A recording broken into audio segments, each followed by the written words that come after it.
ஓம் சாய்ராம். இன்னைக்கு வீடியோல நம்ம பார்க்க போறது நேத்திக்கு பார்த்த லக்ஷ்மியோட மிராக்கிள்ஸோட கண்டினியூஷன் தான். ஸோ நேத்திக்கு வீடியோ உங்க எல்லாருக்குமே ரொம்ப பிடிச்சிருந்தது, ரொம்ப நல்லா இருக்கு அப்படின்னு சொல்லியிருந்தீங்க, கூஸ் பம்ஸா இருக்குன்னு சொல்லியிருந்தீங்க. ஒரு சிலர் எங்களுக்கு ஏன் இந்த மாதிரி பாபா நடத்த மாட்டேங்கிறாரு அப்படின்லாம் கேட்டிருந்தீங்க. எல்லாத்துக்கும் ஒரு நேரம் காலம்னு ஒன்று இருக்கு. லக்ஷ்மிக்கே வந்து 7ல இருந்து 8 வருஷம் கழிச்சுதான் இப்பதான் இந்த மிராக்கள் எல்லாம் நடக்க ஆரம்பிச்சிருக்கு. 5 வருஷத்துக்கு ஒரு தடவை தான் கனவுல வந்துகிட்டு இருந்தாரு. அதுக்கப்புறம் இப்ப ஃப்ரீக்வெண்டா வர ஆரம்பிச்சிருக்காரு. அப்படின்னா அந்த மாதிரி தான் சில நாட்கள் கழிச்சு கொஞ்சம் ஒரு கால தாமதத்துக்கு அப்புறம் உங்க எல்லாருக்குமே ஏதாவது ஒரு நன்மை, ஒரு கனவு நிச்சயமா உங்களுக்கு வரும். பாபா செய்வாரு அப்படிங்கறதையும் நான் சொல்லிடுறேன். நேத்திக்கு வீடியோல நம்ம வந்து லக்ஷ்மி மிராக்கல்ல எங்க முடிச்சோம் அப்படின்னா, பாபாவுக்கு அவங்க மஞ்சப்பத்து போடுறாங்க அப்படின்னு சொல்லியிருந்தேன். அதோட கண்டினியூஷனா அவங்க லைஃப்ல என்ன நடந்தது அப்படிங்கிற சூப்பர் கூஸ் பம்ஸ் ஆன ஸ்டோரியை தான் நம்ம இன்னைக்கு வீடியோல பார்க்க போறோம். வீடியோ சூப்பர் இன்ட்ரெஸ்டிங்கா இருக்கும், ஸ்கிப் பண்ணாம முழுசா பாருங்க. வணக்கம், இது சகலமும் சாய் பாபா.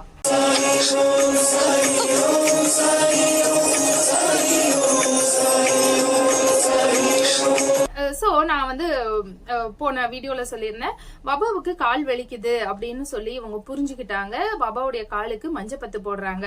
மஞ்சப்பத்து போட்டோடனே கனவுல வந்து ரொம்ப சுகமா இருந்துச்சு அப்படின்னு பாபா சொல்லவும் இவங்க உடனே என்ன பண்ணிருக்காங்க அப்படின்னா, பாபாவுக்கு இனிமேல் நம்ம டெய்லியும் மஞ்சப்பத்து போடணும் அப்படின்னு சொல்லி டிசைட் பண்ணிருக்காங்க. அதுல இருந்து தினமும் பாபாவுக்கு மஞ்சப்பத்து போடுறாங்க. மஞ்சப்பத்து போட்டது மட்டும் இல்லாம தினமும் தம் வீட்டுல இருக்கிற ஒரு ஆயில், ஒரு மூலிகை எண்ணெயை வந்து பாபாவுடைய காலுக்கு தடவி விட்டு பாபாவுடைய காலை வந்து அமுக்க ஆரம்பிச்சிருக்காங்க. சோ அவருடைய காலு கொஞ்சம் சுகமா இருக்கும். ஏன்னா தன் பக்தர்களுக்காக நடந்து நடந்து தேஞ்சு ஓடா போயிருக்கேன் அப்படின்னு சொல்லவும், அதனால கால் வலிக்குது அப்படின்னு பாபா சொல்றதுனாலையும் இவங்க தினமும் பாபாவுக்கு கால் அமுக்க ஆரம்பிச்சிருக்காங்க.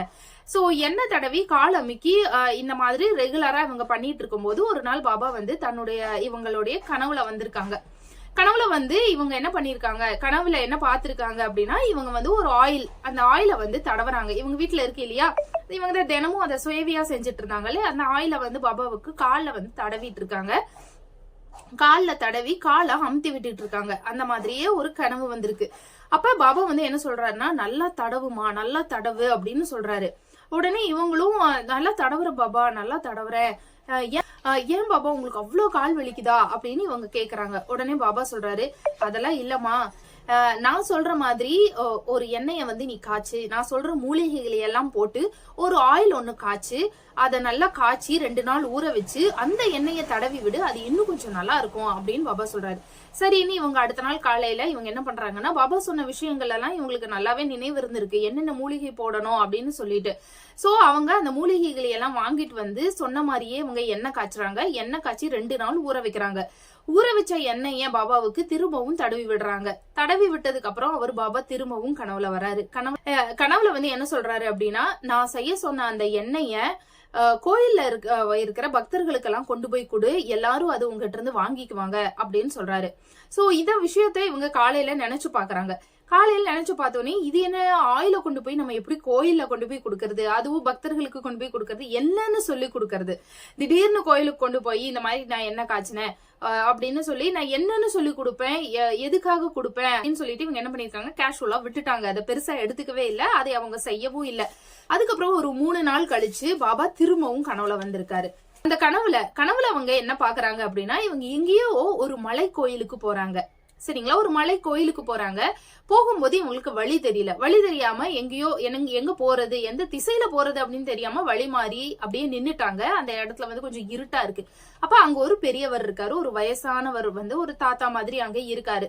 அந்த தாத்தா வந்து இவங்க கிட்ட லக்ஷ்மியை பார்த்து கேக்குறாங்க, நீ எங்க போகணும் அப்படின்னு கேட்கவும் லட்சுமி என்ன சொல்றாங்கன்னா, நான் வந்து வழி மாறி வந்துட்டேன், எனக்கு எங்க போறதுன்னு தெரியல, நான் வந்து வழி மாறி வந்துட்டேன் அப்படின்னு இவங்க சொல்றாங்க. சொன்னோடனே அந்த தாத்தா என்ன சொல்றாரு அப்படின்னா, கைய பிடிச்சு ஒரு பக்கம் வந்து கூட்டிட்டு போறாரு. கூட்டிட்டு போனா போக போக அந்த இடத்துல வந்து அந்த மலை கோயிலுடைய படி வருது.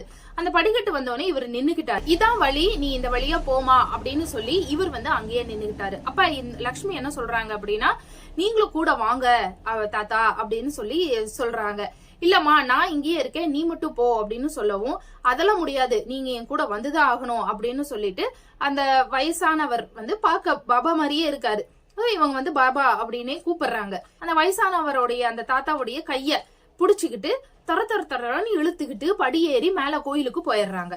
சோ நடக்க முடியாம நடந்து அந்த தாத்தா வந்து இவர் கூட லக்ஷ்மி கூடவே கோயிலுக்கு மேல ஏறி போனோடனே ஒரு இடத்துல போய் உட்கார்ந்துட்டாங்க.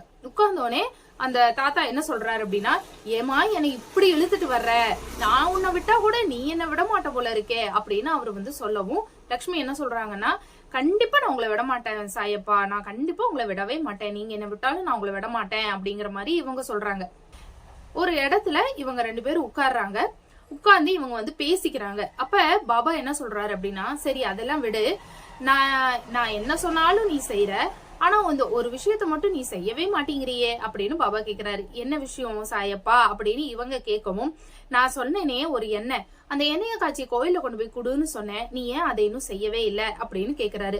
அப்ப லக்ஷ்மி என்ன சொல்றாங்கன்னா, அது எப்படி சாயப்பா என்னால செய்ய முடியும், என்னால முடியாது, என்ன நினைப்பாங்க என்ன, நான் என்னன்னு சொல்லி கொண்டு போய் கொடுப்பேன் சாயப்பா, என்னால முடியாது அப்படின்னு சொல்றாங்க. அப்ப வந்து பாபா என்ன சொல்றாரு அப்படின்னா, சரி ஓகே அதெல்லாம் விடு, இந்த வாரம் எனக்கு நீ என்ன கொண்டு வர்ற அப்படின்னு, உங்களுக்கு என்ன வேணும்னு கேளுங்க அப்படின்னு சொன்னோன்னே, அரசனுக்கே உண்டானது அரசையல, அதை கொண்டு வந்து என்கிட்ட கொடு அப்படின்னு பாபா சொல்றாரு. கூடவே ஒரு பச்சை பயிறு பாயாசம் அதையும் கேக்குறாங்க. சரின்னு இவங்க அடுத்த நாள் காலையில என்ன பண்றாங்கன்னா, அரச இலை எடுத்துட்டு வந்து அதுல மாலை கோர்த்து பச்சை பயிர் பாயாசத்தையும் செஞ்சு கோயிலுக்கு கொண்டு போய் கொடுக்குறாங்க. அதாவது அரச இலை மாலையையும் பச்சை பயிர் பாயாசத்தையும் கோயில கொண்டு போய் கொடுத்துட்டு வந்தோடனே அடுத்த வார வியாழக்கிழமை வருது. அந்த அடுத்த வார வியாழக்கிழமை என்ன வேணும் அப்படின்னு அவர் வந்து சொல்லுவாரு இல்லையா, அது சொல்றதுக்காக கனவுல வராரு. கனவுல வந்த போது, நீ நான் சொல்றதை செய்யவே மாட்டியா அப்படின்னு பாபா சொல்றாரு. உடனே இவங்களும் பதிலுக்கு என்ன சொல்றாங்கன்னா, இல்ல சாயப்பா என்னால முடியாது, எனக்கு ரொம்ப கஷ்டமா இருக்கு அப்படின்னு. சரி இந்த வாரம் வந்து என்ன கொண்டு வர அப்படின்னு கேட்கவும், திரும்பவும் இவங்க உங்களுக்கு என்ன வேணும் அப்படின்னு கேட்கவும், பாபா வந்து என்ன சொல்றாரு அப்படின்னா, உனக்கு எப்பயுமே வெற்றியை கொடுக்கும் வெத்தலை மாலையும் சேமியா பாயாசத்தையும் கொண்டு வா அப்படின்னு சொல்றாரு. இந்த வெத்தலை மாலையையும் சேமியா பாயாசத்தையும் செஞ்சு கோயில்ல கொண்டு போய் கொடுக்கறாங்க. அதுவும் பாபா வந்து அந்த வெத்தலை மாலையில அவ்வளவு அழகா இருந்தாரு, ரொம்ப அழகா இருந்தாரு. அந்த சேமியா பாயாசம் கொண்டு போன போதுதான் இவங்களுக்கு வந்து ரொம்ப அழகான ஒரு விஷயம் கோயில்ல நடந்தது அப்படின்னு சொல்றாங்க. என்னன்னா, அந்த கோயில திடீர்னு எங்க இருந்தோ ஒரு பையன் ஓடி வந்து, ஹை சேமியா பாயாசமா எனக்கு ரொம்ப பிடிக்கும் அப்படின்னு சொல்லிட்டு எடுத்து சாப்பிட்டானாமாங்க.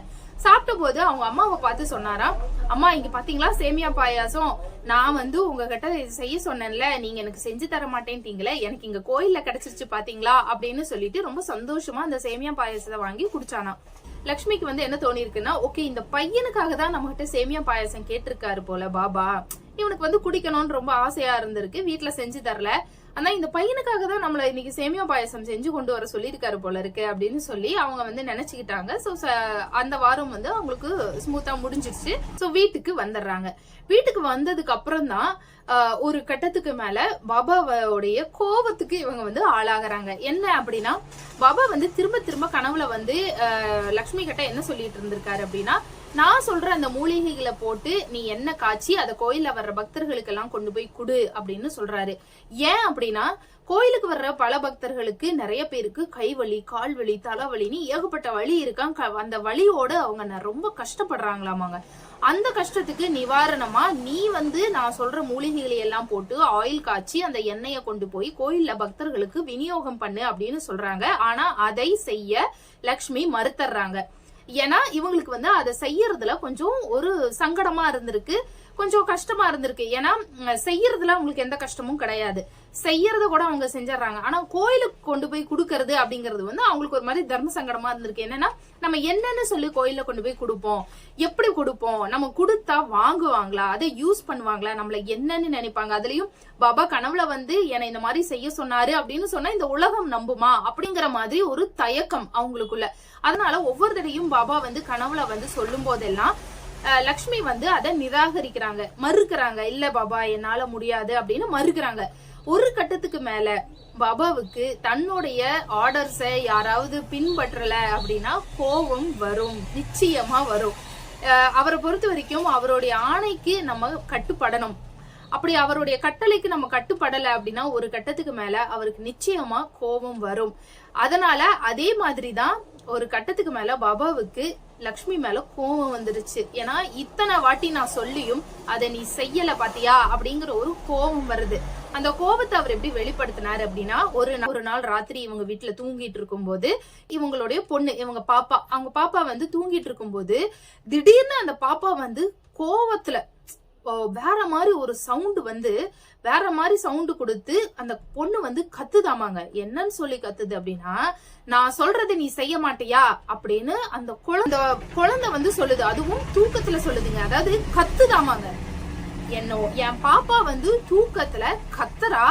கத்தும் போது கத்திக்கிட்டே அவ என்ன சொல்றா அப்படின்னா, நான் சொல்றதை நீ செய்ய மாட்டியா, நான் சொல்றதை நீ செய்ய மாட்டியா அப்படின்னு சொல்லி என் பாப்பா வந்து கத்துறா.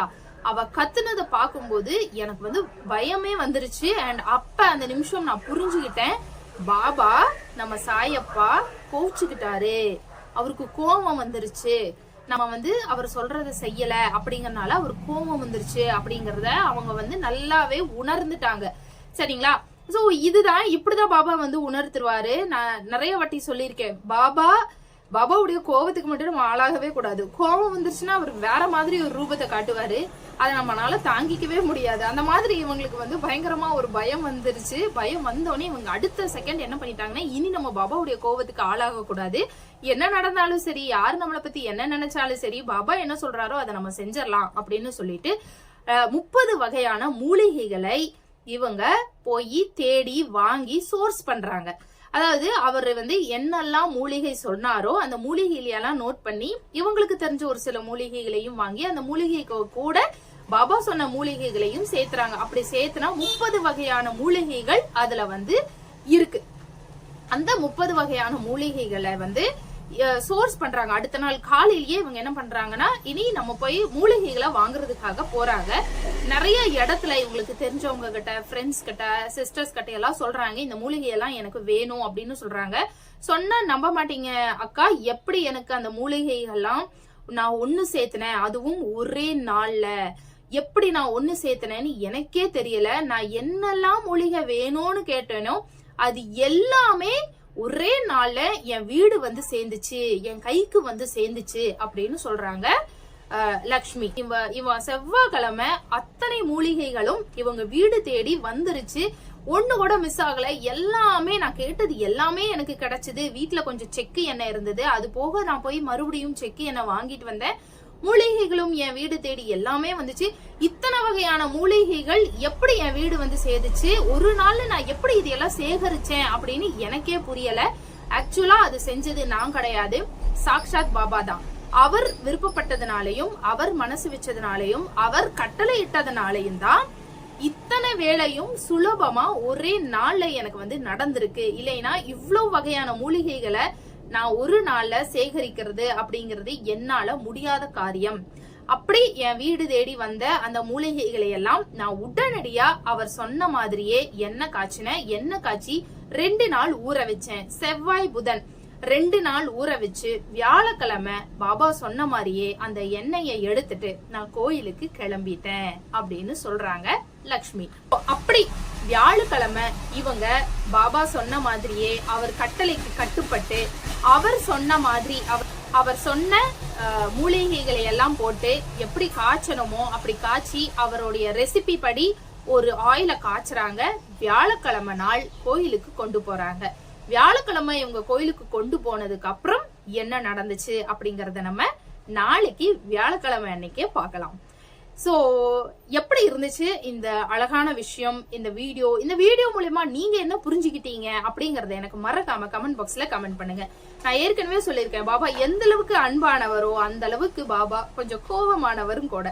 அவருக்கு அவருடைய கட்டளைகளை நாம உடனடியா ஃபாலோ பண்ணணும், அதை கடைபிடிக்கணும் அப்படின்னு பாபா என்னைக்குமே விரும்புவாரு. கனவுல வந்து ஒரு விஷயத்த சொன்னாரு அப்படின்னா, நான் சொல்லியிருக்கேன், போன லைவ்ல கூட நான் சொல்லியிருக்கேன், அவர் எனக்கு கனவுல வந்து நீ காயினுக்கு பூஜை பண்ணணும், இல்ல எங்க ஆத்தம்மா விஷயத்துல வந்து என் 10 ரூபாய்க்கு பூஜை பண்ணு அப்படின்னு சொன்னதாகட்டும், இந்த தங்க காயினுக்கு நீ பூஜை பண்ணு அப்படின்னு சொன்னதாகட்டும், அவர் என்ன சொன்னாலும் அதை உடனடியா செஞ்சிடணும். அப்படி செய்யல அப்படின்னா அவருக்கு அடுத்த செகண்ட் நம்ம மேல கோவம் தான் வரும். அதனால உங்களுக்கு கனவுல வந்து பாபா ஒண்ணு சொல்றாரு, ஒரு கட்டளை இடுறாரு, பாபா மட்டும் இல்ல எந்த கடவுளும் கனவுல வந்து ஒரு கட்டளை இடுறாங்க அப்படின்னா அந்த கட்டளையை நீங்க பின்பற்ற வேண்டும். ஒரு லைவ்ல ஒரு பொண்ணு கூட சொல்லிச்சு, கனவுல வந்து ஒரு லேடி எனக்கு வேல் மலர் படிக்க சொன்னாங்க அப்படின்னு, உடனடியா அதை செஞ்சிடணும். நீங்க செய்யல அப்படின்னா நமக்கு தான் நட்டம். சோ அந்த மாதிரி பாபாவுடைய அன்பு வேணுமா இல்ல பாபாவுடைய கோபம் நமக்கு வேணுமா அப்படிங்கறது முடிவு பண்ண வேண்டியது நாம தான்.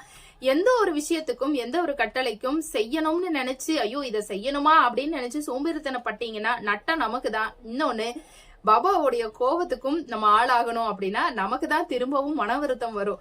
அந்த மாதிரி எதுவும் இல்லாம உங்களுக்கு உங்களை தேடி தெய்வம் ஒண்ணு சொல்லுது அப்படின்னா அதை உடனடியா ஃபாலோ பண்ணி செஞ்சு பழகுங்க. அப்படி செஞ்சா நம்ம வாழ்க்கையில என்னைக்குமே சுபிக்ஷம் உண்டாகும் அப்படிங்கறத நான் இந்த வீடியோ மூலமா சொல்லிக்கிறேன். எப்படி இருந்துச்சு லட்சுமியோடைய இந்த பார்ட் அப்படிங்கறத எனக்கு மறக்காம கமெண்ட் பாக்ஸ்ல கமெண்ட் பண்ணுங்க. இதை தொடர்ந்து என்ன நடந்துச்சு அப்படிங்கற ரொம்ப அழகான விஷயத்தை எல்லாம் நம்ம நாளைக்கு வீடியோல பார்க்கலாம். இந்த வீடியோவை நான் இதோட முடிச்சுக்கிறேன். மீண்டும் நம்ம இன்னொரு வீடியோல இன்னும் ஒரு அழகான அற்புதத்தோட சந்திக்கலாம். நன்றி, வணக்கம், ஓம் சாய்ராம்.